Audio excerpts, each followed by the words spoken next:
Good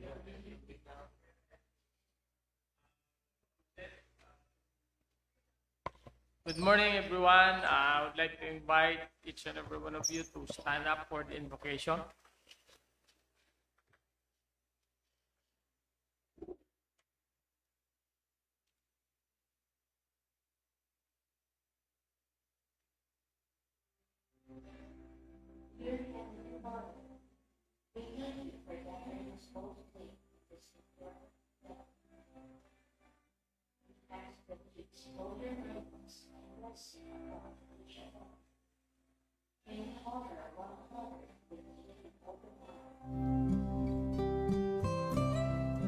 May we voice our truth and listen with an open heart. Bless everyone present today, able to share his or her contributions and gifts. Grant good health and safety to loved ones left outside this room, and bestow peace and goodwill.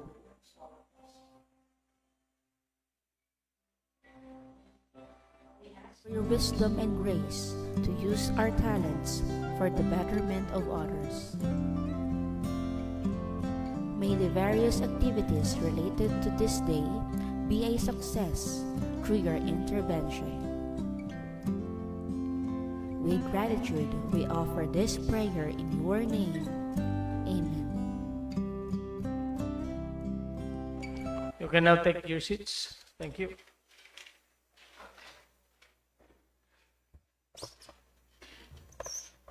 I would like to inform everyone that the presiding officer for today's activity is the chairperson of the Vision Awards Committee, Engineer Neil L. Macarel. Good morning, sir. Good morning, everyone. This meeting is now called to order. May the back secretariat confirm if we have a quorum. The back secretariat confirms the existence of a quorum, Mr. Chair, and in this regard, I would like to state the names of those who are present attending this activity. Besides you, Mr. Chair, Engineer Neil L. Macarel, good morning. The Vice Chairperson is also around, Engineer Benedicto M. Cabral. Good morning, sir. Morning. The members of the regular members of the Vision Awards Committee, Engineer Benedict J. Sagon. Good morning, sir. Beside him, his right is Miss Sophia, the beautiful Miss Sophia M. Batilara. They have a beautiful. The newly minted and one of the most handsome guys in the Vision Awards Committee, Mr. Napoleon Gonzalez. Good morning, sir. The provisional member, of course, a beautiful PPCD representative, is Mayreline Soriano. And the members of the TWG, the pretty head of the technical working group, Miss Alfidelia Esperlado. Good morning, ma'am. Equally beautiful, the assistant head, Miss Rochelle Andy Palapan. And of course, beautiful and handsome members of the technical working group.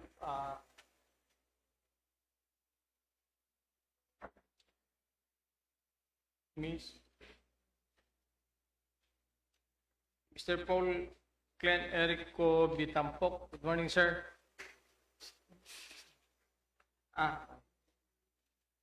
Miss Piches, Miss Gia Piches El Galvan. Good morning, ma'am.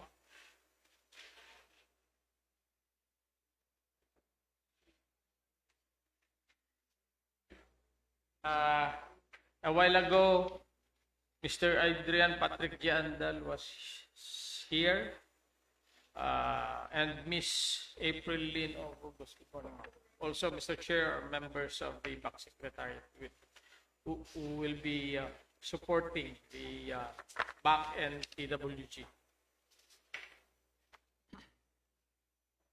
Thank you, Back Secretariat. With quorum duly established, kindly state the order of business.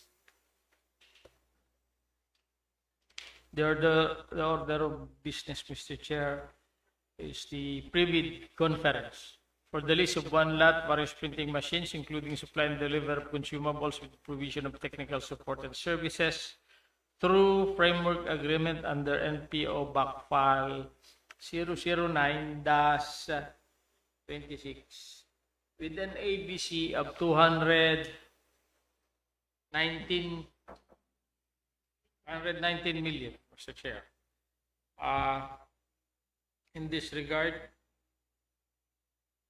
would like to acknowledge the presence of our prospective bidders, Mr. Chair, from Nova Business Systems Incorporated, Sir Mark Sandico, and Ma'am Leia Mangalinda. Good morning, sirs. Good morning, ma'am.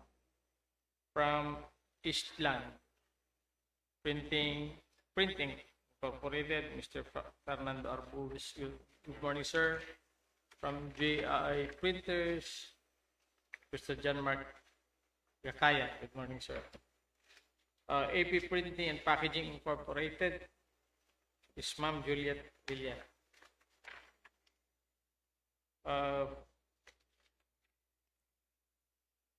The general rules.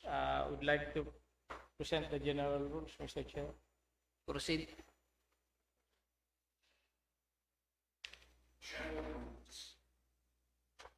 During the conference, all participants are expected to follow the general rules to ensure an orderly proceeding. Participants are requested to arrive on time. Bidders' authorized representatives who are physically present at the venue shall register and sign the official attendance sheet, while those participating through online platforms must indicate in the chat box their company name, company address, authorized representatives, email, and contact numbers. Proper meeting decorum must be observed at all times. Participants are required to keep their mobile phones on silent mode, observe courtesy and professionalism, and raise their hand if they wish to speak, waiting to be recognized by the presiding officer before doing so. All questions should be relevant to the subject matter being discussed, and unauthorized recording of the proceedings is strictly prohibited. Failure to comply with these rules may result in consequences, including a warning for minor violations or removal from the conference in cases of serious or repeated violations.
The presenters are now recognized. Please proceed in presenting the bidding documents.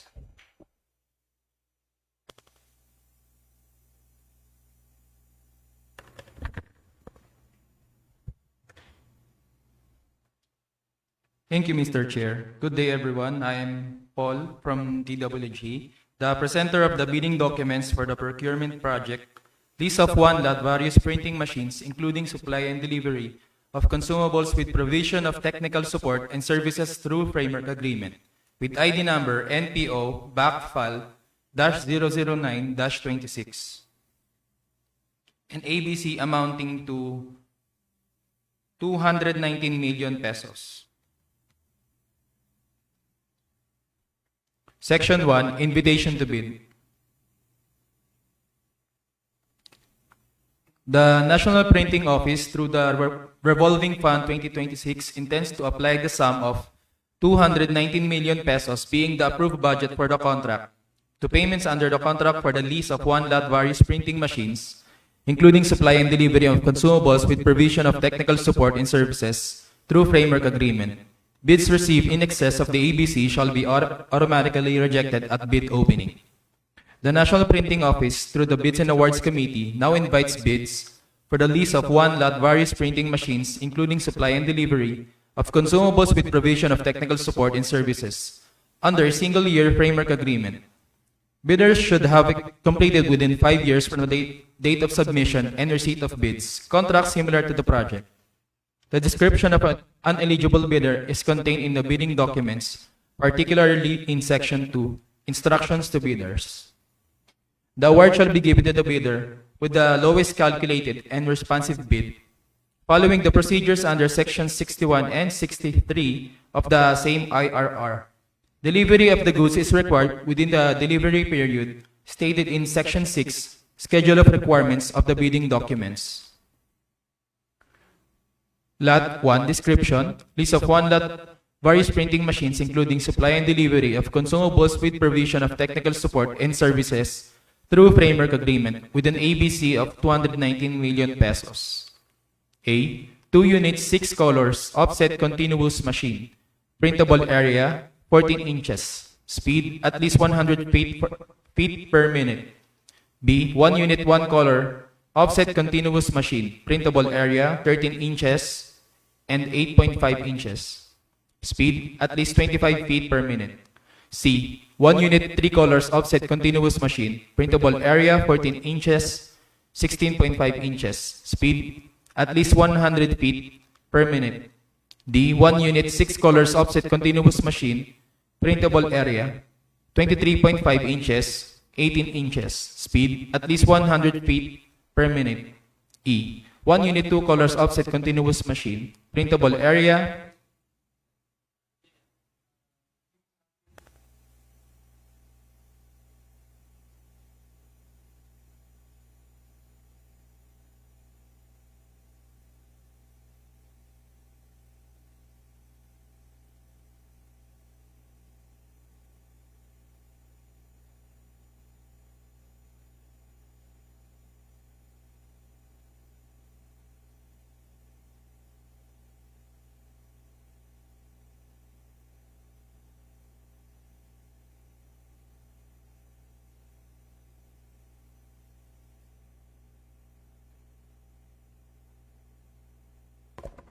Noted, Mr. Chair.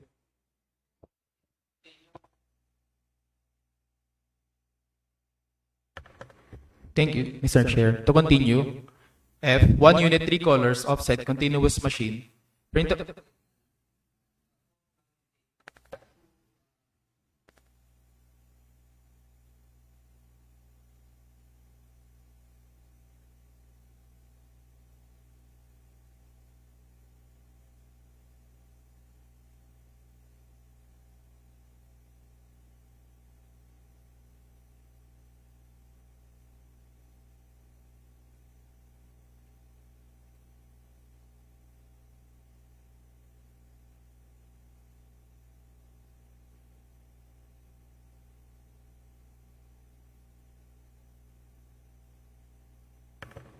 Thank you, Mr. Chair. To continue, G. 2 units numbering, folding, and collating machine. Number of ply to collate up to 9 ply.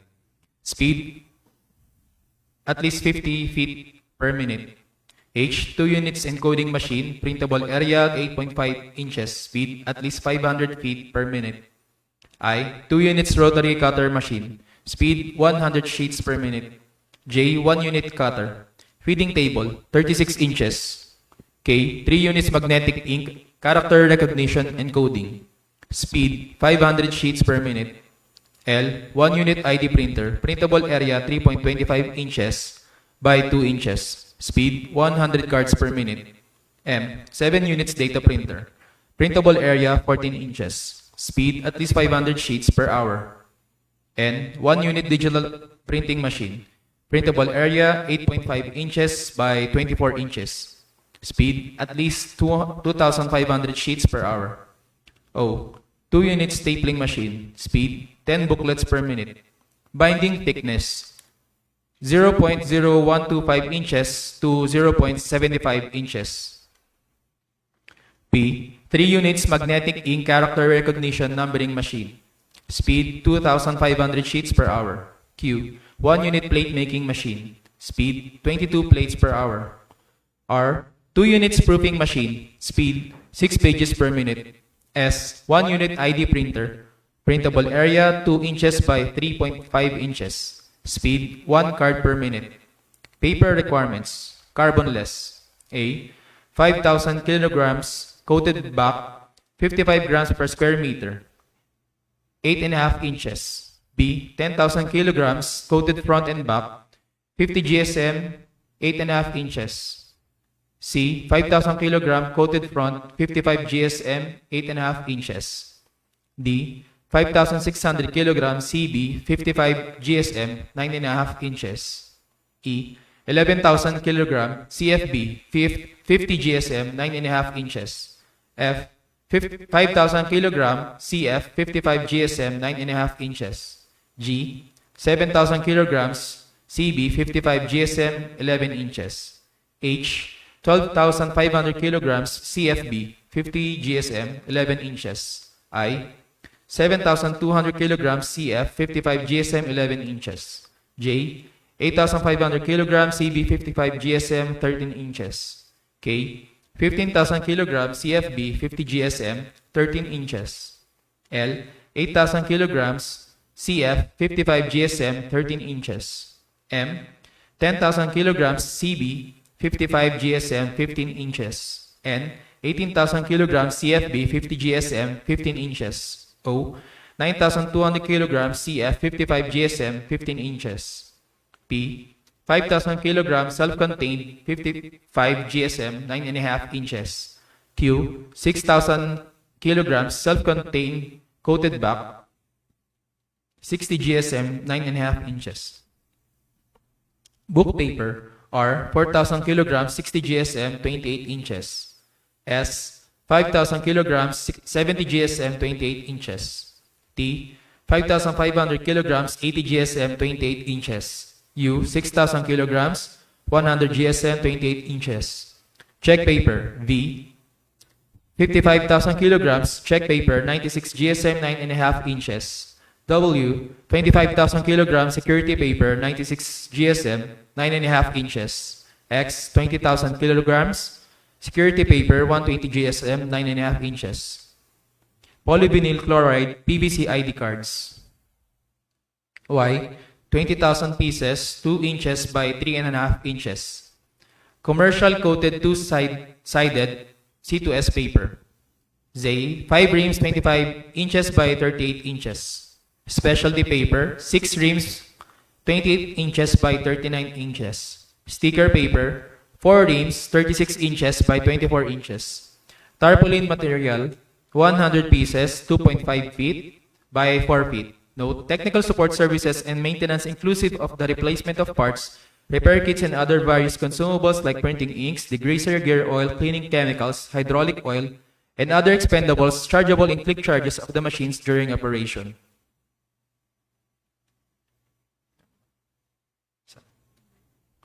Three, the preliminary examination of bids shall be conducted through competitive bidding procedures using a non-discretionary pass-fail criterion as specified in the IRR of RA number 12009.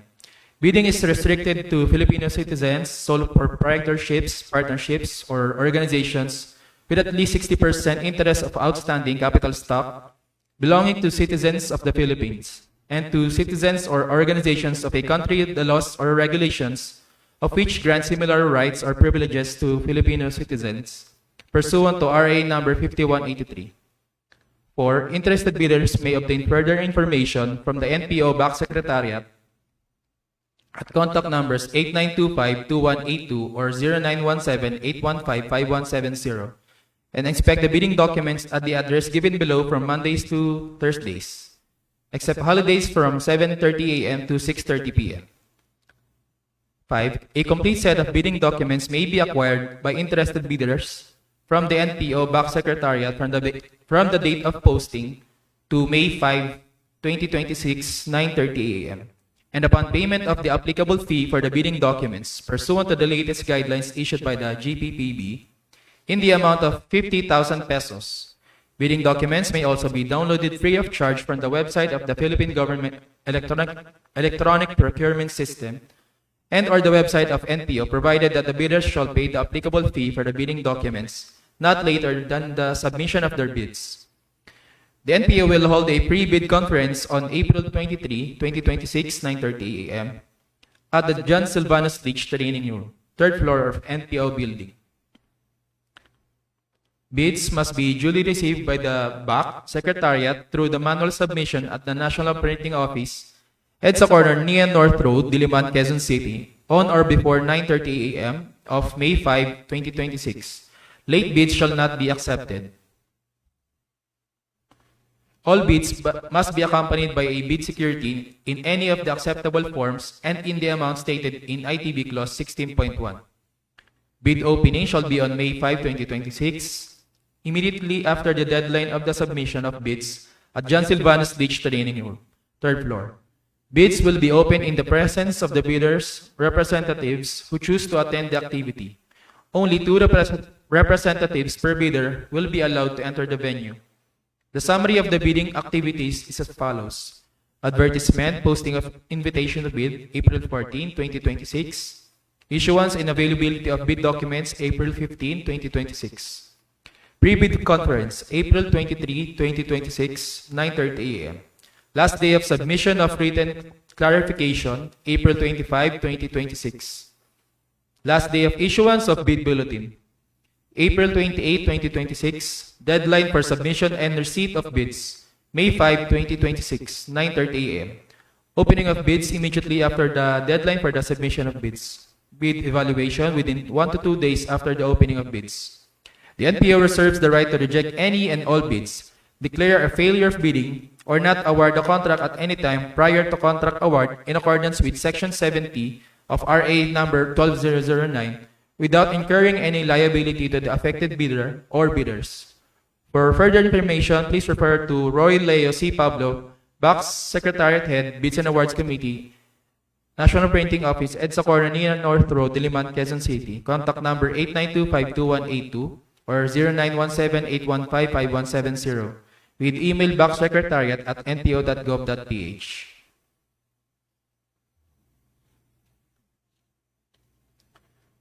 Section 2, Instructions to Bidders. We will read on the most relevant matter regarding bidders' responsibilities. Number 6, bidders' responsibilities. 6.1. The bidder or its duly authorized representative shall submit an omnibus sworn statement in the form prescribed in Section 8, Philippine Bidding Document Related Forms, as required in ITB Clause 12.1, Sub-Element 8. 6.2. Before submitting their bids, the bidder is deemed to be knowledgeable with all existing laws, decrees, ordinances, acts, and regulations of the Philippines which may affect this project in any way. 6.3. The bidder undertook the following responsibilities. A. Took steps to carefully examine and ensure full understanding and comprehension of the bidding documents, its requirements, clauses, and provisions. B. Acknowledge all conditions, local or otherwise, affecting the implementation of the contract. C. made an estimate of the facilities available and needed for the contract to be bid, if any. D. Complied with all the responsibility to inquire or secure the supplemental bid bulletins as provided under ITB Clause 10.4. E. Ensure that it is not blacklisted or barred from bidding by the government of the Philippines or any of its agencies, offices, corporations, or LGUs, including foreign government or foreign or international financing institutions, whose blacklisting rules have been recognized by the GPPB, by itself or by reason of its relation, membership, association, affiliation, or controlling interest with another blacklisted person or entity. F. Ensure that each of the documents submitted in satisfaction with the bidding requirements is an authentic copy of the original, complete, and that all statements and information provided therein are true and correct. G. Authorize the Hope or its duly authorized representatives to verify all documents submitted. H. Ensure that the signatory is the duly authorized representative of the bidder and granted full power and authority to do, execute, and perform any and all acts necessary to participate, submit the bid, to sign and execute the ensuing contract, accompanied by the duly notarized special power of attorney, board, or partnership resolution or secretary's certificate, whichever is applicable. I. Complied with the disclosure provision under Section 81 and 82 of RA number 12009 and its IRR in relation to other provisions of RA 3019. J. Complied with existing labor laws and standards in the case of procurement services. Moreover, the bidder undertakes to ensure the entitlement of workers to wages, hours of work, safety and health, and other prevailing conditions of work as established by national laws, rules and regulations, or collective bargaining agreement, or arbitration award if and when applicable. In case there is a finding by the procuring entity or the Department of Labor and Employment of underpayment or non-payment of workers' wages and wage-related benefits, the bidder agrees that the performance security or portion of the contract amount shall be withheld in favor of the complaining workers pursuant to appropriate provisions of RA 12009 without prejudice to the institution of appropriate actions under the Labor Code, as amended, and other social legislations. Comply with occupational safety and health standards and correct deficiencies, if any. In case of imminent danger, injury, or death of the worker, the bidder undertakes to suspend contract implementation pending clearance to resume from the Dole Regional Office in compliance with the work stoppage order, and inform the workers of their conditions of work, labor clauses under the contract specifying wages, hours of work, and other benefits under prevailing national laws, rules and regulations, or CBA, or arbitration award, if and when applicable, through posting in two conspicuous places in the establishment's premises. K. Ensure that it did not give or pay, directly or indirectly, any commission, amount, fee, or any form of consideration, pecuniary or otherwise, to any person or official, personnel, or representative of the government in relation to any procurement project or activity. L. Examine all instructions, forms, terms, and specifications in the bidding documents. M. Determine and complied with all matters pertaining to the contract to be bid, including but not limited to the location and the nature of this project, climatic conditions, transportation facilities, and other factors that may affect the cost, duration, and execution or implementation of this project. And ensure that all information in the bidding documents, including bid or supplemental bid bulletins issued, are correct and consistent. The procuring entity shall not assume any responsibility regarding erroneous interpretations or conclusions by the prospective or eligible bidder out of the data furnished by the procuring entity. Failure to observe any of the above responsibilities shall be at the risk of the bidder concerned. 6.4. Further, the bidder shall bear all costs associated with the preparation and submission of its bid, and the procuring entity shall in no case be responsible for liable for those costs regardless of the conduct or outcome of the bidding process. In case of failure of bidding, the bidding documents fee may be applied in the rebidding for the same project. 6.5. Furthermore, the bidder should be aware that the procuring entity will accept bids only from those that have paid the applicable fee for the bidding documents at the office indicated in the invitation to bid.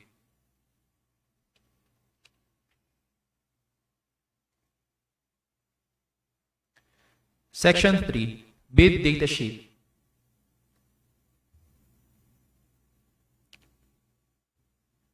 ITB Clause 1.1. The procuring entity, National Printing Office, project title list of 1 lot various printing machines, including supply and delivery of consumables with provision of technical support and services through framework agreement with ID number NPO Backfile 009-26.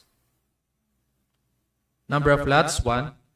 The funding source is the GOP through the source of funding as indicated below for 2026 in the amount of 219 million pesos. The source of funding is through the revolving fund.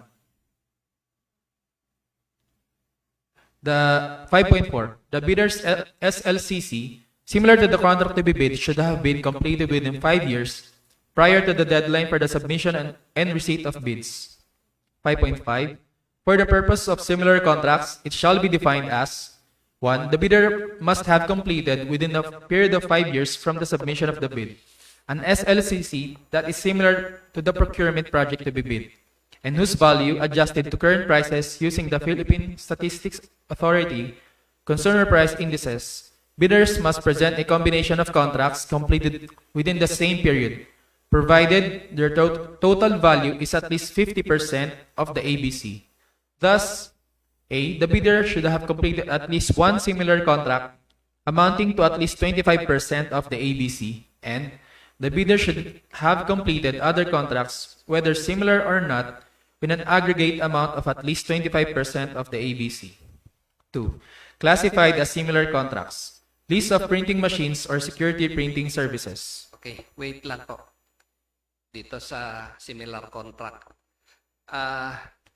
There is this information from prospective bidders that yung interpretation po nito na na-inquire po natin sa ating seminar na regarding doon sa same period, within the same period.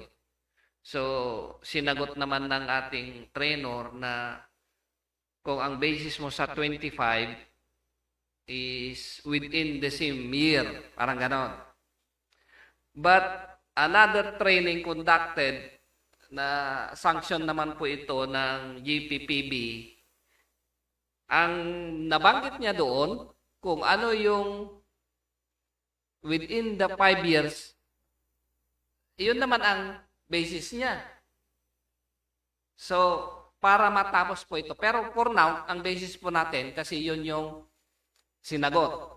Para matapos po itong ganitong mga interpretation, the back secretariat, mag-inquire na po tayo sa GPPB TSO para black and white ang ating sagot. Ilatag lang po natin na complete yung katanungan. Yung requirements po natin is 5 years. Then, nag-submit si ganito ng single na 25, 2020 year 2024. Other contracts is 2025. Pwede pa ba yun? Qualified ba? So, ganun po yung ilalatag natin para matapos na po. Okay? Binabanggit kasi nila, ang basis po daw, doon sa ibang seminar, ang basis daw po ay yung nandoon sa taas. Yun yung period na binabanggit. Pero pagdating nung tinanong natin dito, baka langka ko, baka kulang din yung paglatag. Baka kulang yung paglatag natin. Kasi tinanong ko yan actually. Baka kulang. So para matapos po ito, kailangan may black and white na tayo. Para in case may magtanong, ito po yung sagot. Okay? Clear po tayo, ma'am? Yes, thank you. Continue.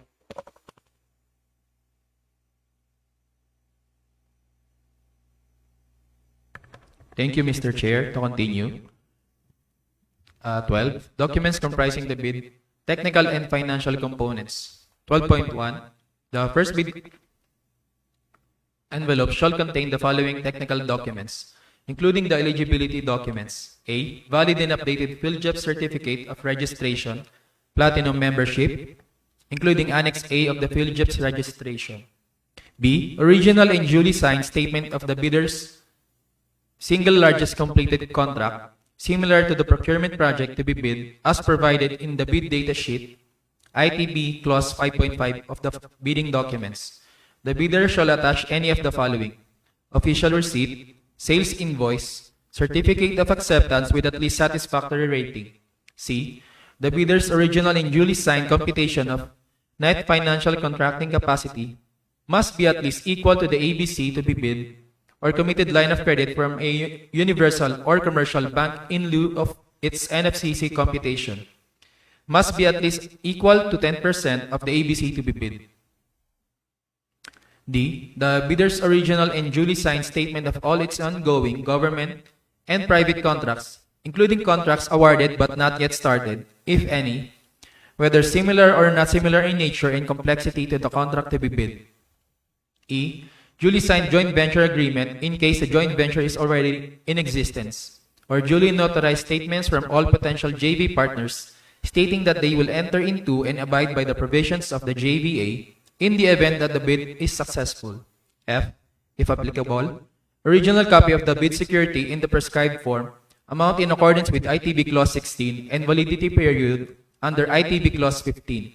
If in the form of a surety bond, submit also a certification issued by the Insurance Commission or if applicable. Original copy of duly notarized bid security declaration. G. Conformity with the technical specifications under Section 6 and 7 of the bidding documents and supplemental bid bulletin, if any, which may include production or delivery schedule, manpower requirements, and or after-sales parts, if applicable. H.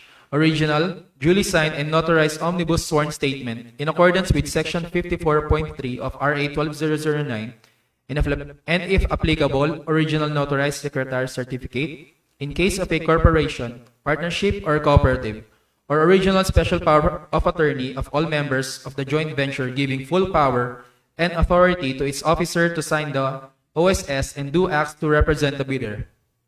I. For foreign bidders claiming eligibility by reason of their country's extension to reciprocal rights to Filipinos, a certification from the relevant government office of their country stating that Filipinos are allowed to participate in their government procurement activities for the same item or product. 12.2. The second bid envelope shall contain the following financial documents. J. Original of duly signed and accomplished financial bid form with proper reference project ID number and bid bulletin number, if any. Each page shall be signed initialed. K. Original of duly signed and accomplished price schedule in accordance with ITB Clause 13.1. Each page shall be signed or initialed. L. If applicable, certificate of domestic preference in accordance with ITB Clause 25. Note: notarized documents as indicated stipulated in herein checklist must bear the complete details of the notary public as follows: name of notary public, office address and regular place of work or business, validity of notarial commission, IBP OR number, roll number, PTR number, at least MCLE compliance 8 or as applicable. 12.4. The ABC is 290 million pesos. Any bid with a financial component exceeding the amount shall not be accepted. 15.1. Bids will be valid for 120 calendar days from bid opening. 16.1. The bid security shall be in the form of a bid security declaration or any of the following. 1. The amount of not less than 2% of the ABC or 4,380,000 pesos if bid security is in cash, cashier's or manager's check. 2. The amount of not less than 5% of the ABC or 10,950,000 pesos if bid security is in bank draft, guarantee, irrevocable LOC, surety bond. Bid securities other than a bid security declaration shall be turned over to the NPO cashier section for custody. The bid security declaration shall be in custody of the BAC Secretariat. Bid security shall not contain any deletion, crossing out, expunction, or any form of correction. Otherwise, NPO may reject such security if any such intercalation, superimposition, or alteration affects any material information or feature of the document. 16.2. The bid security shall be valid for 120 calendar days from bid opening. 18. For the submission of bid proposal, 1. Each bidder shall submit only one copy of the first and second components of its bid.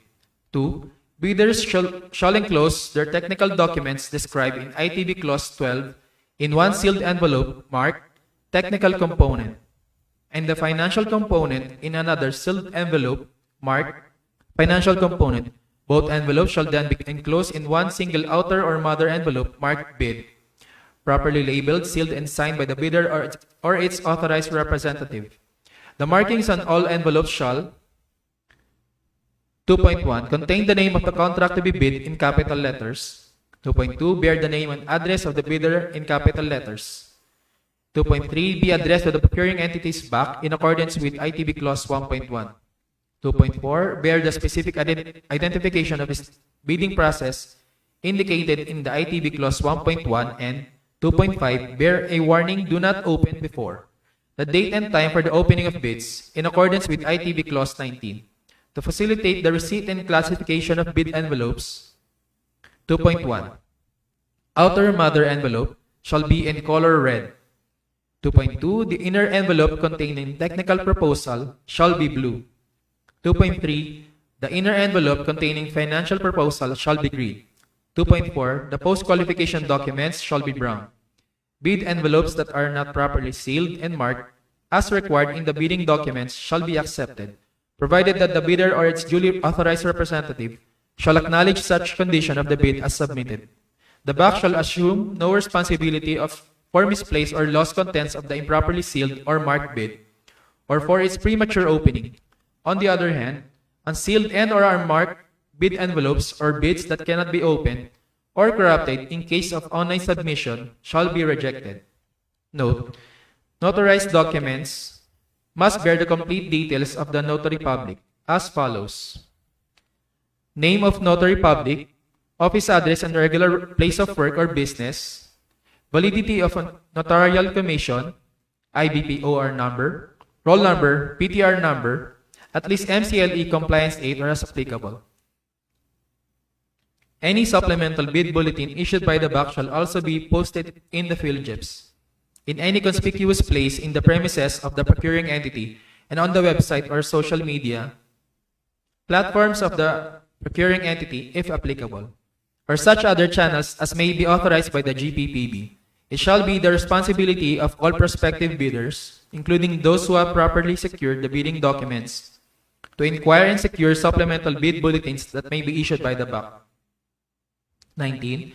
The address for the submission of bids is through manual submission at the NPO, EDSA Corner, NIA North Road, Diliman, Quezon City. The deadline for the submission and receipt of bids is on May 5, 2026, 9:30 a.m. 22.1. The place of the bid opening is at John Silvanus Leach Training Room, 3rd floor. The date and time of bid opening is immediately after the deadline of the submission of bids. 26.3a. The award criterion shall be determined as lowest calculated responsive bid or LCRB. 27.1. Post-qualification documents may be submitted during the bidding, but this does not disqualify bidders who will not submit post-qualification documents during bid submission within a non-extendable period of 5 calendar days from receipt by the bidder of the notice from the BAC that it submitted the lowest calculated bid or single calculated bid. Said bidder shall submit the following post-qualification documents. 1. When applicable, copies of contract, purchase order, notice to proceed, notice of award, letter of extension duly signed by the same individual whose name and signature appears on the original contract, or his, her, or her authorized representative, but with a corresponding letter of authority designating the sanctioned or endorsed signatory of projects stated in the statement of all ongoing projects, including those awarded but not yet started. 2. Valid SEC registration or DTI registration. 3. Bylaws as applicable. 4. Articles of incorporation, amended articles of incorporation as applicable. 5. Updated General Information Sheet or GIS duly stamped received by the SEC or any proof of receipt of submission made thereto as applicable. 6. Valid mayor's permit. 7. Updated or renewed tax clearance. 8. Latest income and business tax returns filed manually or with EFPS. 9. Updated late or latest audited financial statement with proof of receipt by the BIR or its duly accredited or authorized institutions. Note: photocopied documents submitted shall be initialed or signed by authorized representative. During the inspection of the post-qualification team, the winning bidder shall present original copies of these documents for comparison. In the event that site inspection cannot be undertaken, it is the responsibility of the winning bidder to present original post-qualification documents for comparison within the post-qualification period. In compliance with the requirements specified in these bidding documents and Section 63.3 of the RA 12009, the BAC shall verify and validate the veracity, authenticity, and validity of all eligibility documents supporting the PhilJEP's Certificate of Registration Platinum membership, and all other statements made and documents submitted by the bidder with the LCB, using a non-discretionary criteria as stated in the bidding documents. This criterion shall consider, but shall not be limited to the following. A. Legal requirements. To verify, validate, and ascertain licenses, certificates, permits, and agreements submitted by the bidder. The fact that it is not included in any blacklist as provided in Section 54 of this IRR. For this purpose, the GPPB shall maintain a portal which contains the consolidated file of all blacklisted suppliers, contractors, and consultants. B. Technical requirements. To verify and validate the bidder's stated compliance with the requirements specified in the bidding documents. C. Financial requirements. To verify and validate the bid price proposal of the bidder and, whenever applicable, the required committed line of credit in the amount specified and over the period stipulated in the bidding documents or the bidder's NFCC to ensure that the bidder can sustain the operating cash flow of the transaction.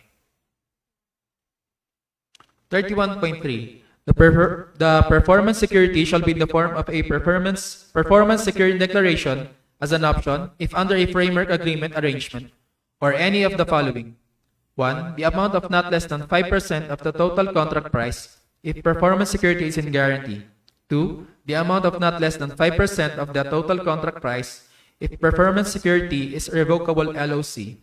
Or 3. The amount of not less than 30% of the total contract price if performance security is insured bond.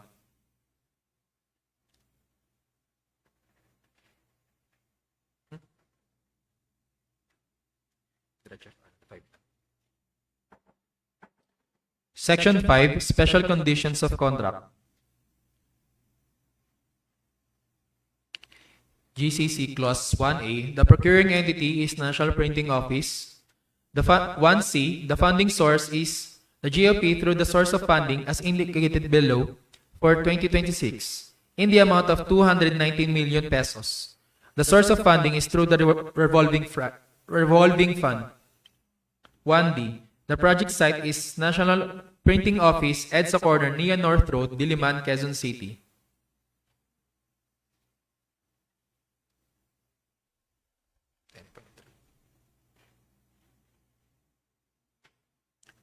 (10.3) The terms of payment shall be upon delivery and acceptance of services and goods as stipulated in the call-off. 16.1 The inspections and tests that will be conducted are the ones issued by the NPO as the need arises. 17.3 1 year after acceptance by the procuring entity of the delivered services, if applicable. Section 6 Schedule of Requirements.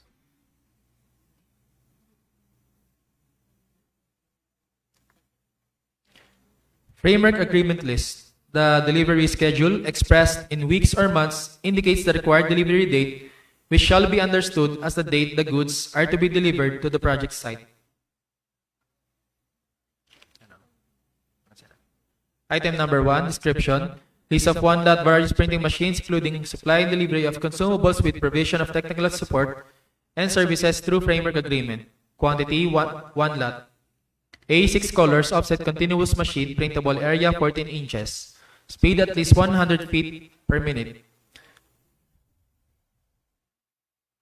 B, 1 unit, 1 color offset continuous machine, printable area, 13 inches and 18.5 inches. Speed at least 25 feet per minute. C, 1 unit 3 colors offset continuous machine. Printable area, 14 inches and 16.5 inches. Speed at least 100 feet per minute. D, 1 unit 6 colors offset continuous machine. Printable area, 18 inches and 23.5 inches. Speed at least 100 feet per minute. E, 1 unit 2 colors offset continuous machine. Printable area 14 inches, speed at least 30 feet per minute. F, 1 unit 3 colors offset continuous machine, printable area 18 inches, speed at least 100 feet per minute.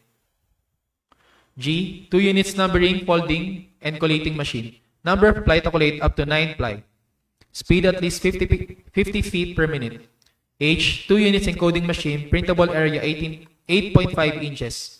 Speed at least 500 feet per minute. As mentioned earlier in the section 1, invitation to bid, kindly adopt the amendments on the specific measurement on the printable width. Yun lang yata na-mention na. Okay. Yun lang po, Mr. Chair.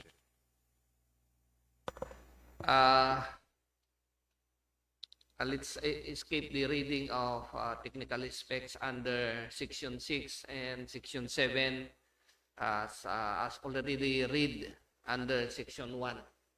And please take note of the observation of Engineer Cabral. Okay.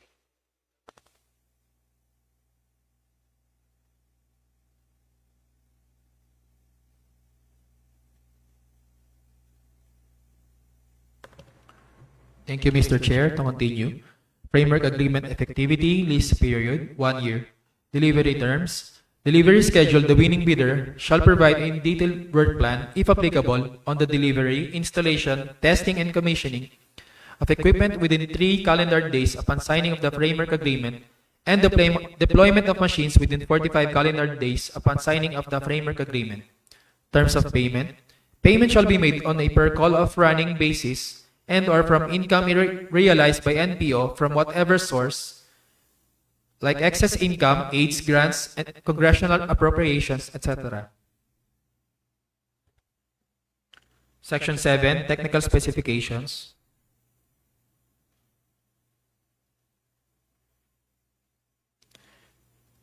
Bidders must state comply or not comply for each specification and provide the corresponding performance parameters for offered equipment. Each response must be supported by a clear documentary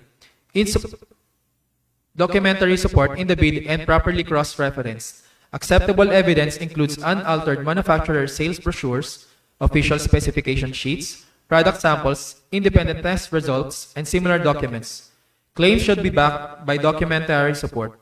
If the evidence contradicts the claim, the bid may be rejected. Any false statement, whether in the compliance form or supporting documents, found during evaluation, post-qualification, or contract implementation may be considered fraudulent in accordance with ITB Clause 3.1, subsection A, sub-element 2, and without prejudice to the imposition of appropriate administrative, civil, and criminal penalty in accordance with law.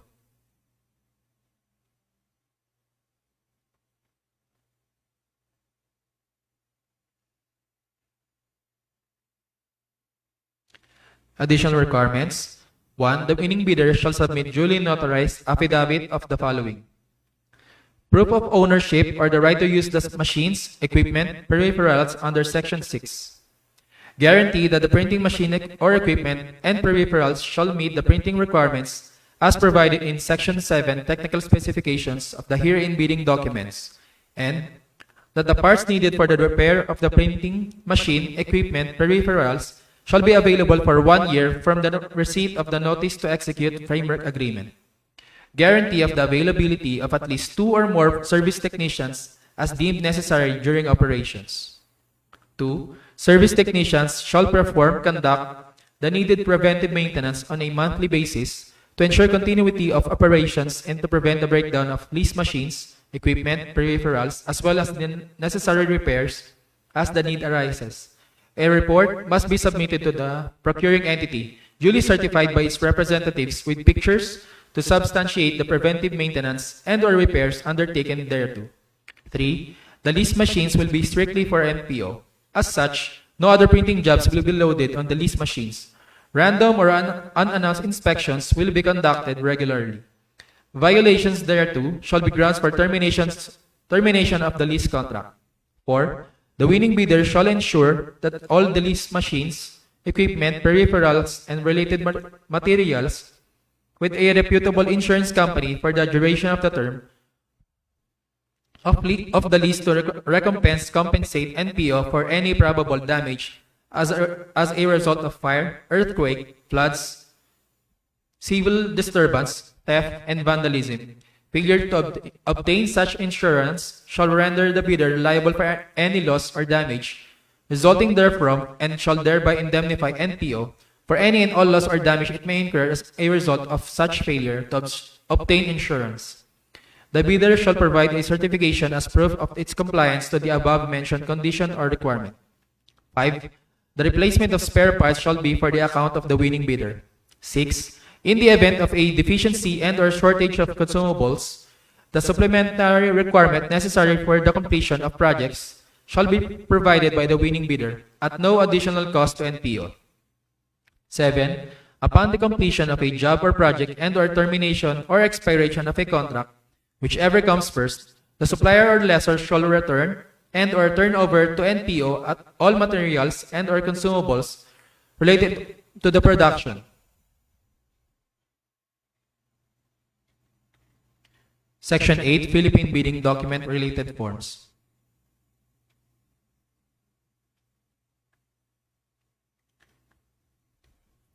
Mr. Chair, that concludes the presentation of the bidding documents.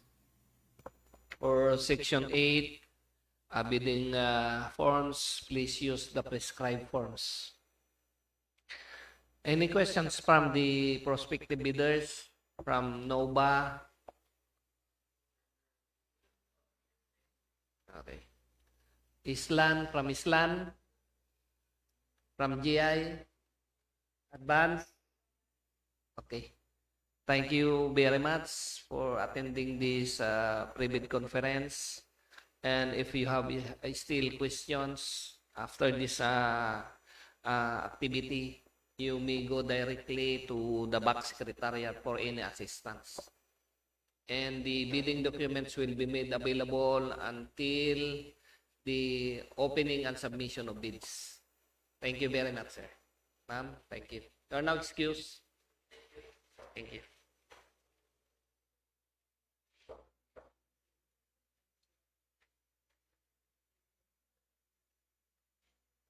N30?